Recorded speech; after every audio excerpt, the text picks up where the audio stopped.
The Shadow Fleet. The fog rolled in from the Baltic Sea like fingers of the damned, carrying whispers of something ancient and hungry.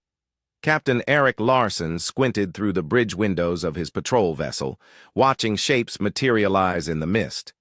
Tankers that shouldn't exist.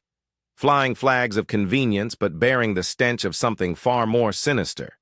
Smash that like button if you're already getting chills. These weren't ordinary ships. They were the Shadow Fleet, vessels that slipped through sanctions like ghosts through walls, carrying Russian oil while freedom bled in Ukrainian soil. But tonight something had changed. Tonight, the shadows had teeth. The first tanker emerged fully from the fog, its hull black as midnight, its crew wrong. Through his binoculars, Eric saw them moving with jerky, puppet-like motions, their faces pale as drowned men. The ship's name had been painted over so many times, it looked like scar tissue. "Control, this is Patrol 7, Eric radioed, his voice cracking. "I'm seeing vessels that shouldn't be here." Static answered him. Then, cutting through the white noise, came a voice speaking Russian. But the words were old, older than Stalin, older than the Tsars. They spoke of hunger that could never be satisfied, of darkness that had found new vessels to carry it across the world's waters. Comment below. What would you do in this situation?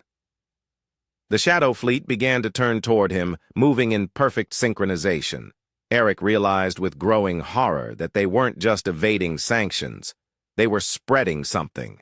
Every port they touched, every shore they approached, left behind whispers of submission and fear.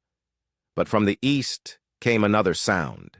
Ukrainian voices, strong and defiant, singing their anthem across the radio waves. The shadow ships shuddered, their ghostly crews writhing as if burned by the melody of freedom. Eric grabbed his radio and began broadcasting those brave words across all frequencies, watching as the Phantom Fleet began to dissolve back into the mist, their dark purpose thwarted by the unbreakable spirit of those who refused to yield. The fog lifted, revealing empty seas and a blood-red dawn. Subscribe for more supernatural stories that'll make you believe in the power of courage. Share this if freedom gives you strength. What shadows have you seen lately? Tell us in the comments.